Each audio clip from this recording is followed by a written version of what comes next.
On the green fence.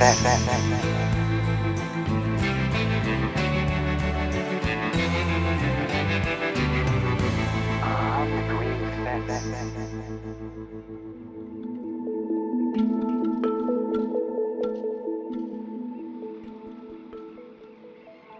There's nothing actually wrong with plastic. Plastic's a wonderful material. It's a magic material that does all of these wonderful things and enables our modern day life. The thing that's wrong with plastic is the way that we use it. We're designing things to last for 100 years and then we're using them for 20 minutes and throwing them away. That's the problem.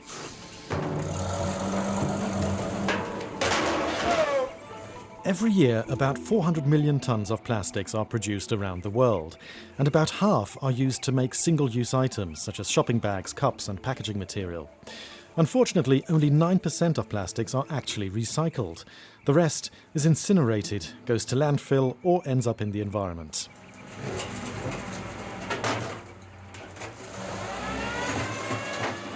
Every minute, the equivalent of one garbage truck of plastic is dumped into our ocean. And depending on their composition, it can take centuries for plastics to break down and degrade in nature. But even when that does happen, this can lead to new problems. We have found microplastics in just about every water sample that we've studied from anywhere in the world.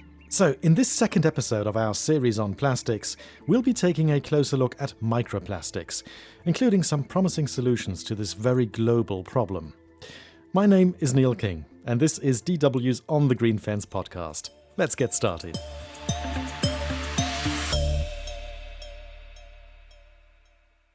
Microplastics, which basically are just small fragments of plastic that are less than 5 millimeters long, have been found everywhere, from the deepest parts of the ocean to the heights of Mount Everest. Most microplastics start their journey on land, but eventually they are carried by rivers and wind to the world's oceans, where they enter the global ocean circulation system. Microplastics come from synthetic textiles, city dust, tyres, road markings, marine coatings, personal care products, and engineered plastic pellets. Now, once in the environment, microplastics can accumulate in animals, including fish and shellfish, and are consequently also consumed as food by humans. And it's not just seafood that's problematic here. Sewage sludge is used in agriculture as organic fertilizer. And since a lot of our wastewater contains microplastics, we are throwing up to 42,000 tonnes of microplastics onto European farmland every year. And so microplastics are also finding their way into our fruit and vegetables. Now, among the fruit and veg tested for a study in Italy, apples and carrots showed the highest level of microplastics. Those are also my favourites, by the way. So they are in the air, the soil, and even the water we drink. A 2017 study into tap and bottled water in 14 countries found microplastics in 80% of the samples, with an average of 4.34 plastic particles per litre of water. The US topped the list with 94% of samples containing microplastics. So we've literally got a bit of a microplastic cycle going here, and all the while we are producing new plastics to the tune of 400 million tonnes per year, a figure that could triple by 2060 if we don't change our ways. But if we are eating, drinking and inhaling microplastics, what does this mean for our health? And just how much of this stuff is really ending up in our bodies? Well, depending on how much we're exposed to them, some estimates suggest that we ingest enough microplastic particles per week to make a credit card, or 50 plastic bags per year. Now that sounds absolutely horrific to me, but again, what does this mean for our health? And because this seemingly simple question is actually very complicated, I'm going to need some help on this. I'm Tamara Galloway and I'm a professor of ecotoxicology at the University of Exeter, UK. Tamara is considered one of the world's leading experts on microplastics, and her research was instrumental in banning so-called microbeads in the UK, after she showed that just one shower could result in 100,000 microbeads being washed down the drain and ending up in the ocean. Microbeads are microplastics that are intentionally added to cosmetics and personal care products, by the way, because of their exfoliating properties. The UK with the US were among the few countries in the world to have implemented a ban on rinse-off cosmetic products containing plastic microbeads in 2017 and 2018 respectively. And the European Union has followed suit by announcing similar restrictions this year. But I digress. Back to Tamara and her research into microplastics. Well, we have found microplastics in just about every water sample that we've studied from anywhere in the world. So we've taken water samples from shorelines near to high human populations. That's perhaps less surprising. We've taken water samples from extremely remote locations such as the Antarctic sea ice, and the Galapagos Islands, some of the pristine ocean waters around about there. We find microplastics in all of those waters.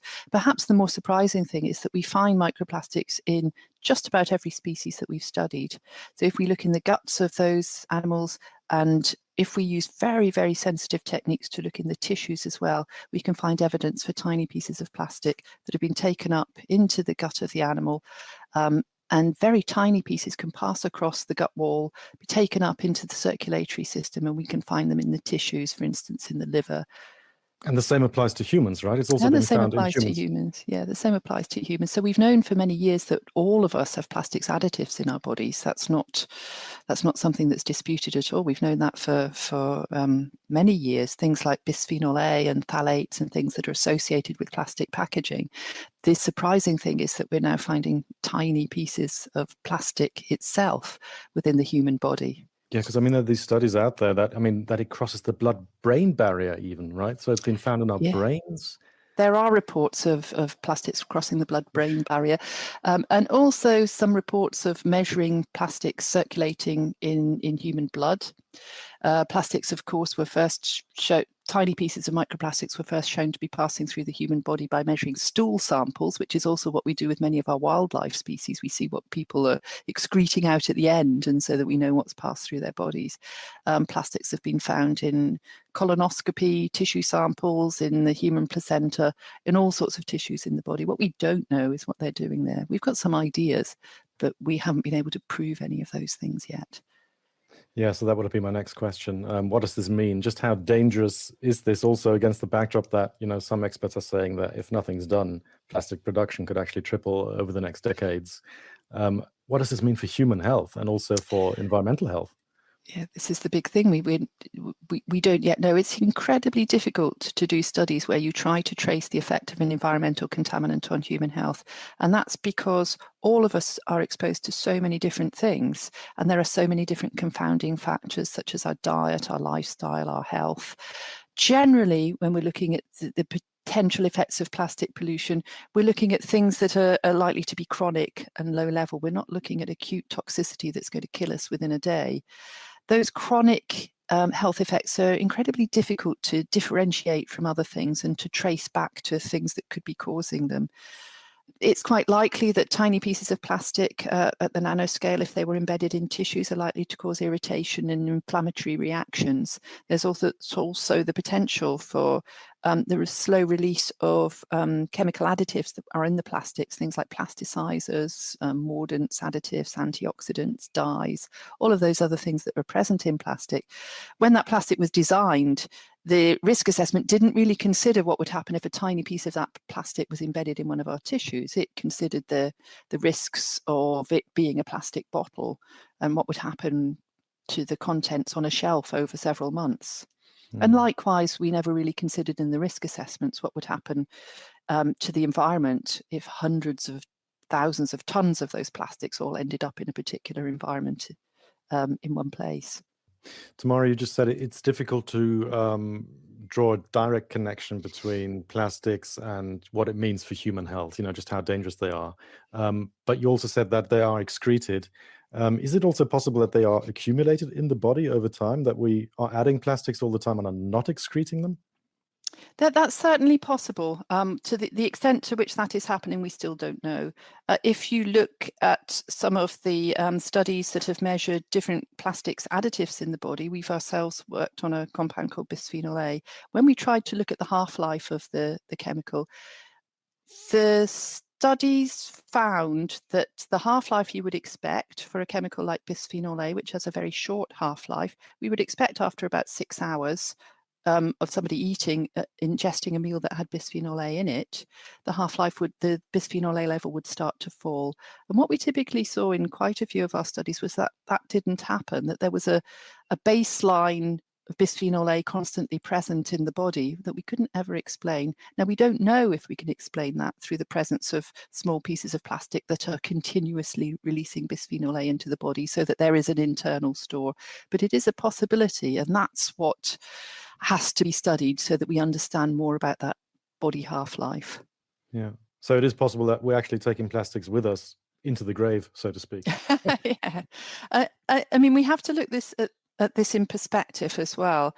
We're not all dying of cholera and typhoid and TB. Well, TB is slightly on the increase, but we're not dying of these big infectious diseases.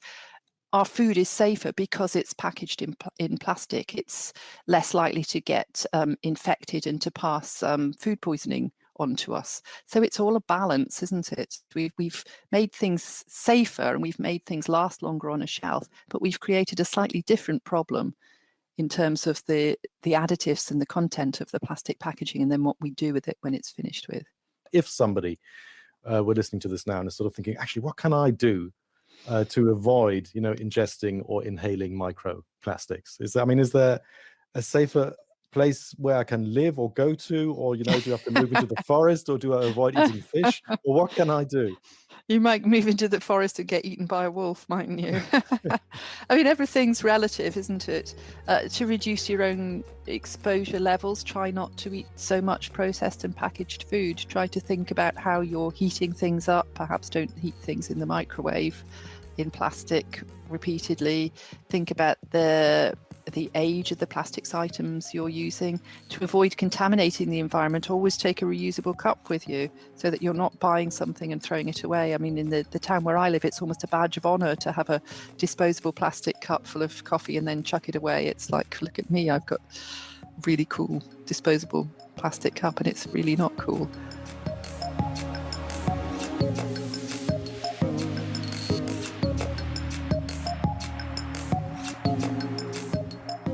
Let's just leave Tamara Galloway there for now. She will actually have the final word in this episode, so she is coming back. But the exposure aspect that I touched upon there with Tamara, I followed up on that a little bit, and I found a YouGov survey that was carried out in the US in 2019 with over 600 adults. And they were asked the question, which measures have you taken to reduce your production or contact with microplastics? And I thought the results were actually quite interesting. Let me just break this down for you. So 41% said that they had started to recycle more plastic products. 29% said that they tried to avoid buying food in plastic packaging. 28%, almost the same, said that they tried to avoid consuming drinks from plastic bottles. 17% said that they washed their skin more regularly to remove particulate matter. 13% said that they had stopped buying or wearing clothing made from synthetic materials.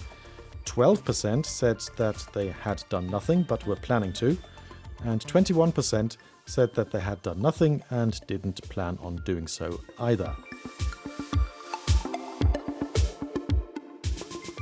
Now, I find these figures quite ironic because given the biggest sources of microplastic pollution, probably the least effective method to reduce microplastics comes out top.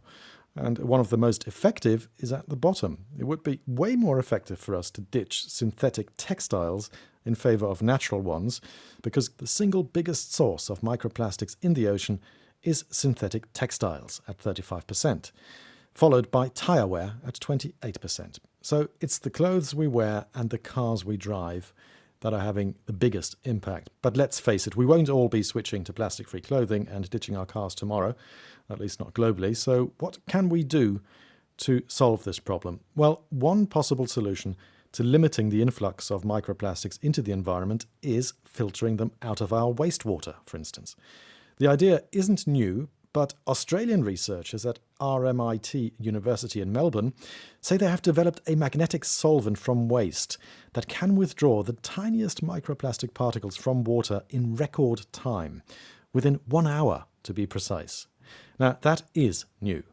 To find out more, I got in touch with Professor Nikki Eshtiagi, the chemical engineer that led the research team. We have tested our adsorbent for different type of microplastic and different size of the microplastic, up to nanometer, 50 nanometer size. We can also still separate it. Nikki, the absorbent, I'm just trying to sort of visualize this. If I'm trying to picture an aquarium now, and you would put this powder in the water?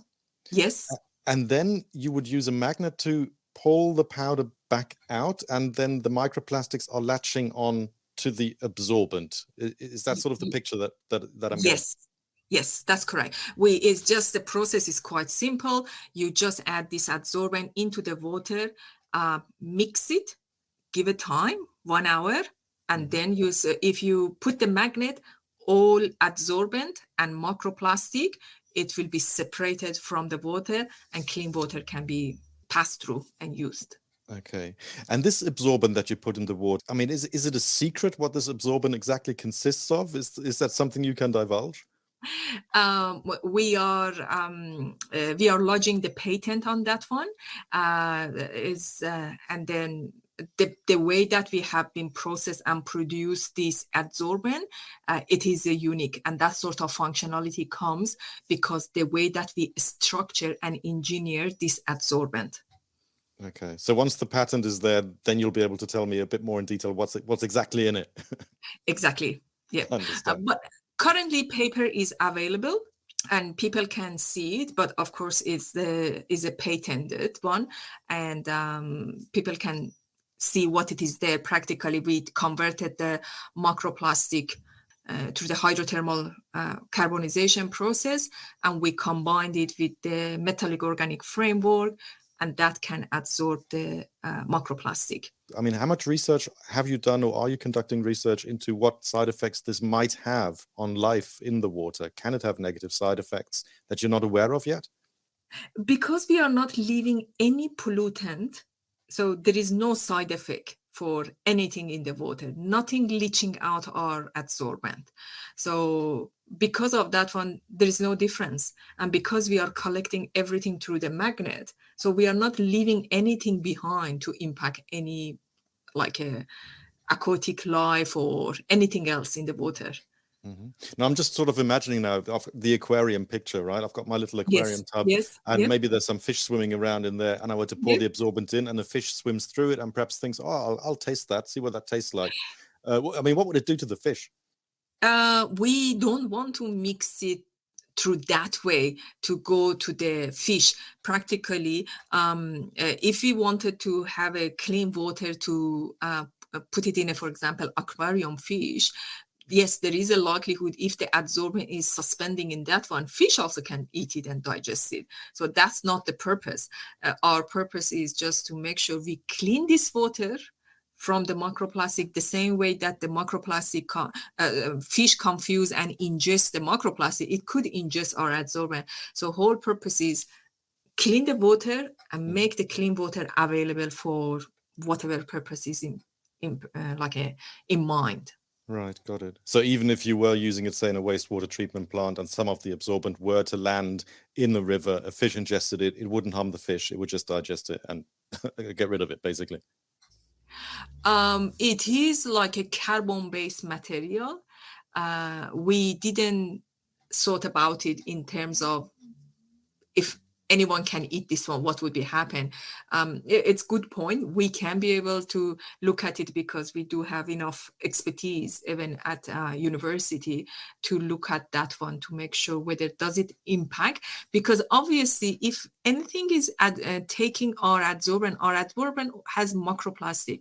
Already it's showing microplastic has a causing damage to marine life or the human to eat that microplastic. So obviously if fish eating our adsorbent, which has a microplastic, yes, consequently, it has a problem with a fish as well. Okay. Nikki, you already said, I mean, the process sounds super fast. Within 1 hour, you can pull out the microplastic out of the water. Can you perhaps give us some data on just how energy intensive and, well, how expensive this process is?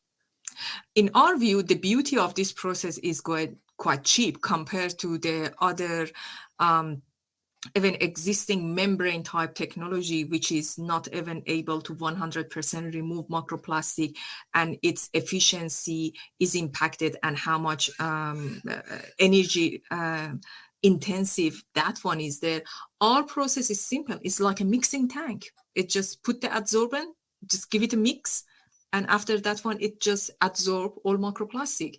So it's not it's not really energy intensive process, and it is quite simple.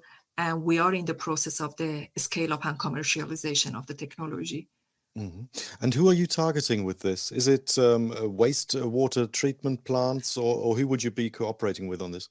This could be wastewater treatment plant before releasing in a final state, before releasing water to the bay, or it could be plastic processing companies, because even in the plastic processing, we produce a lot of plastic. So the wastewater coming out of this plastic processing has lots of microplastic.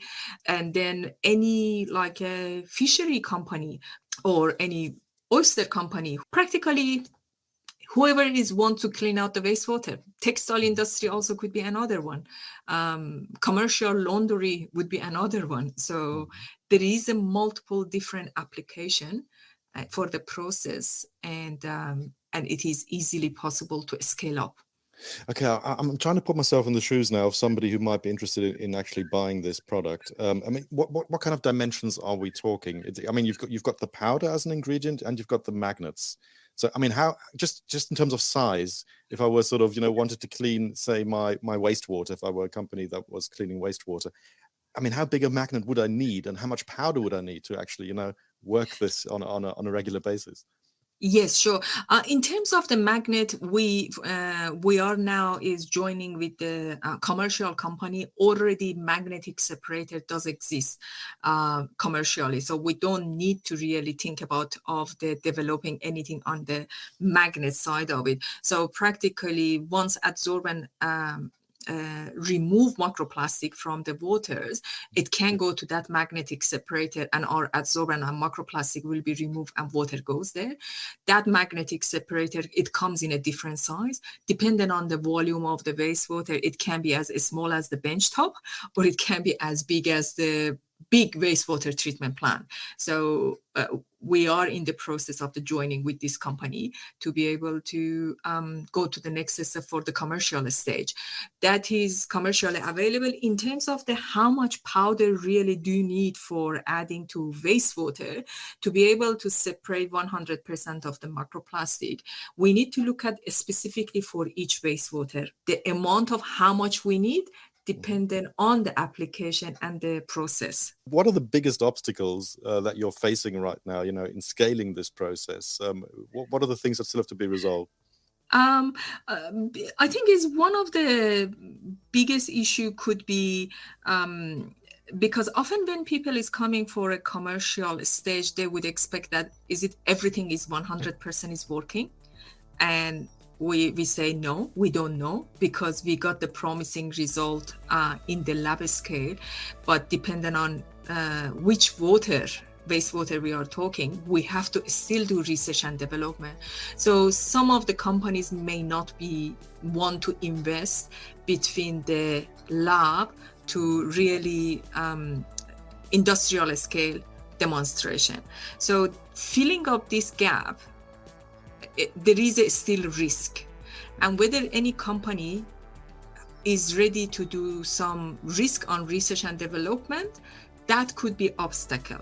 So we are trying to overcome that challenges through tapping some government funding to co-fund with the industry, so that can reduce the risk for whichever industry is coming on board to scale up from the lab to the pilot plant demonstration.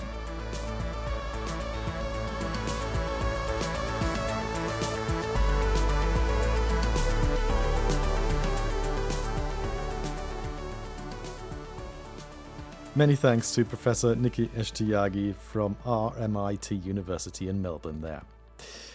Okay, so to me, this does sound like a very promising solution to clean up our act when it comes to microplastics in water. But what about the second largest source of microplastics? Remember, tire wear. We're not going to give up driving cars anytime soon, are we? On the contrary, especially now that we are switching to electric cars, which ironically produce even more tire wear than conventional ones because they tend to be a lot heavier because of the batteries. So there's more friction and more particles coming off the tires every time you drive them. So how do we solve the tire wear problem? I'm Hanson Chang. I'm one of the co-founders of the Tire Collective. The Tire Collective is a UK-based startup that has developed a device that absorbs the micropollutants from tire wear, including microplastics. So let's dip into the chat I had with Hanson about their product. We started out the problem looking at microplastics kind of at large, and you read a lot about microfibers, you read about kind of single-use plastics.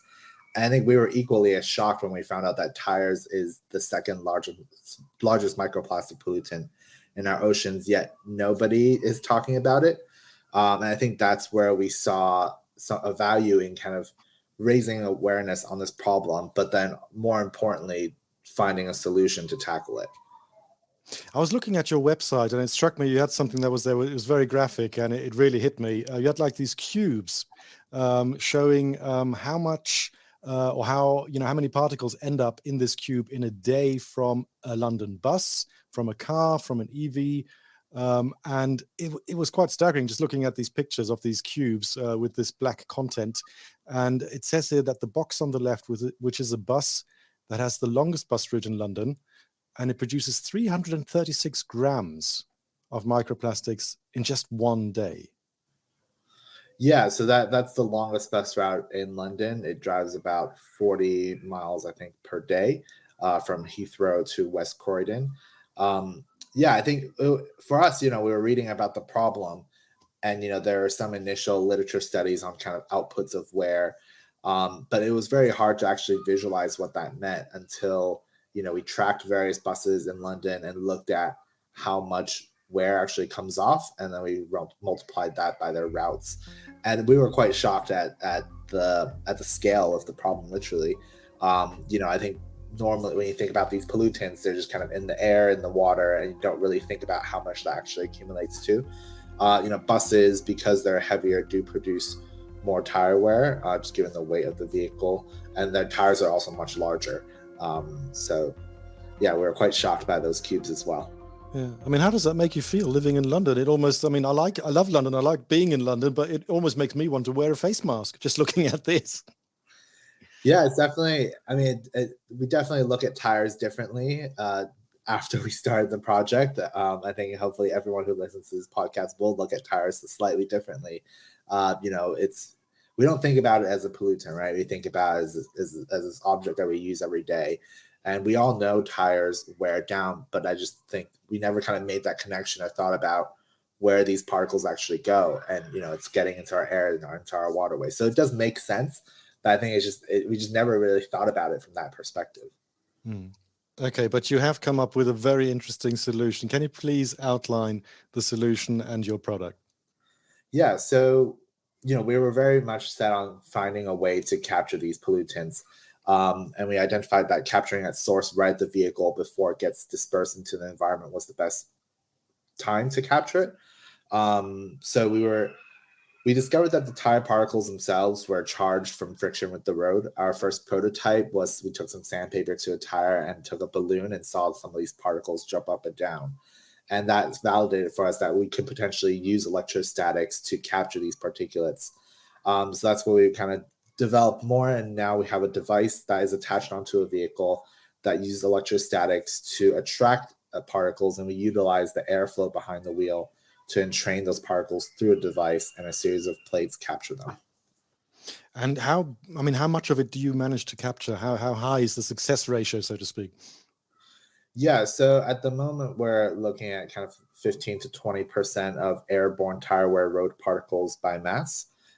We've been more focused on the purity of the samples, so really selectively capturing the pollutants out. So in our samples, about 95% of what we capture is a form of non-exhaust emissions, so tire rubber, ultrafine metal particulates, and also road wear particles.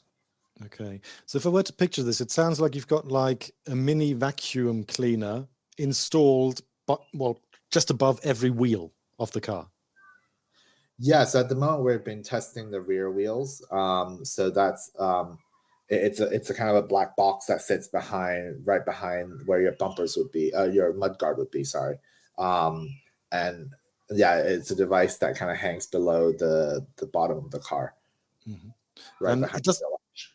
yeah. And I mean, prior to this interview, I was asking you whether it made any sound, that we could include the sound in the program. But you say it doesn't make any sound. It's not like a Hoover, and it doesn't make any noise in that sense.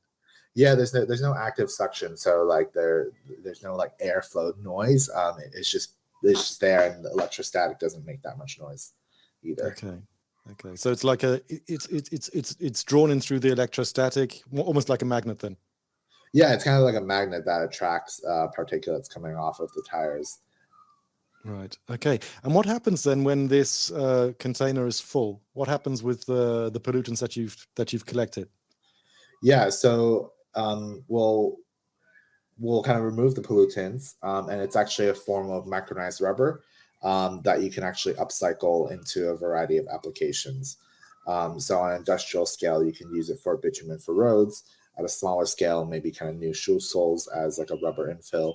But those are kind of early stage development, although upcycling micronized rubber is a very established upcycling process. Okay. So if, as a car owner now, if this was something that, was serialized and were included in every car, would this then become something like part of every inspection when you bring your car to the mechanics on a, I don't know, annual basis or so, and they will take out this, clean it, and then it could be sent into the upcycling stream? Yeah, that's the vision. At the moment, we're primarily working with commercial fleets, just because we're still in R&D phase and testing and piloting these devices with commercial fleets, mostly last mile delivery vans.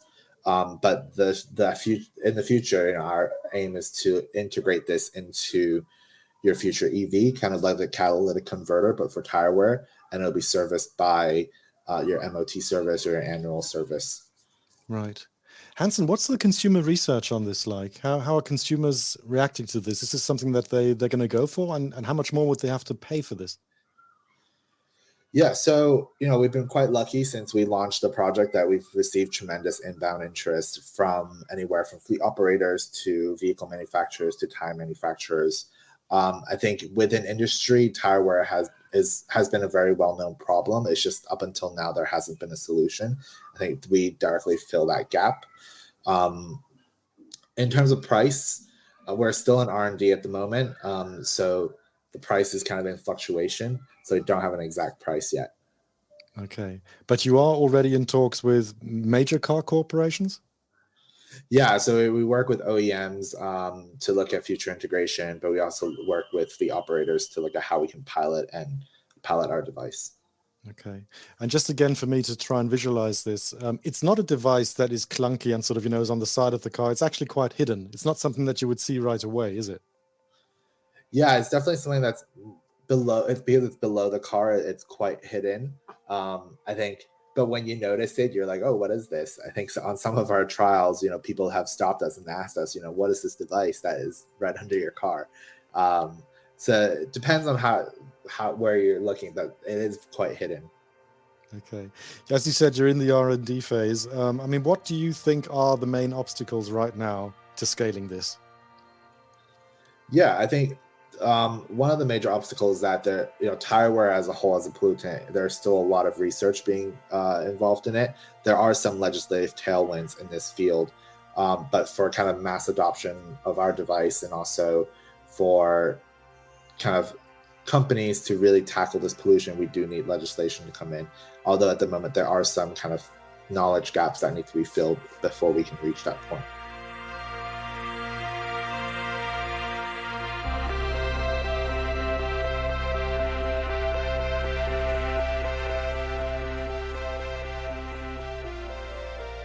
Many thanks to Hanson Cheng from the UK-based Tyre Collective there.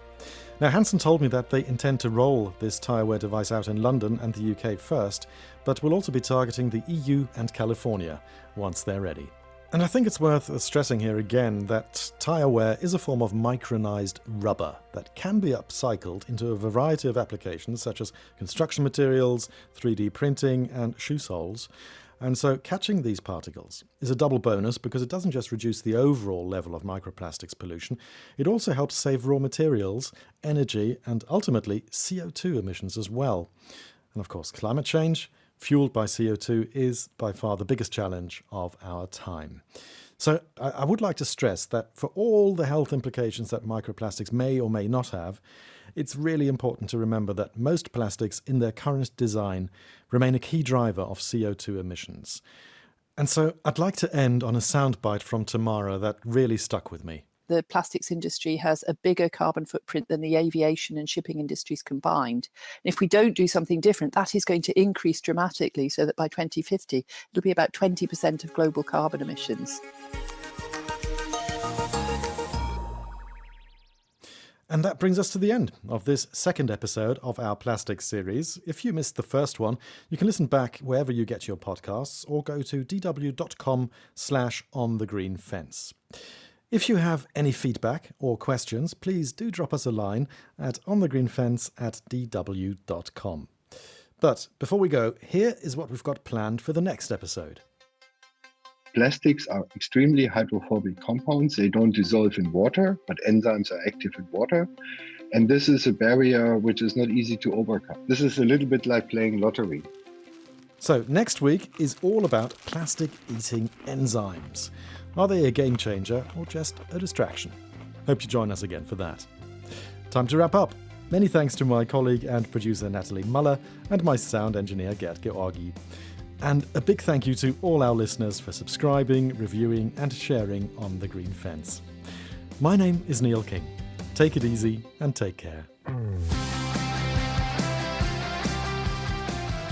On the green fence.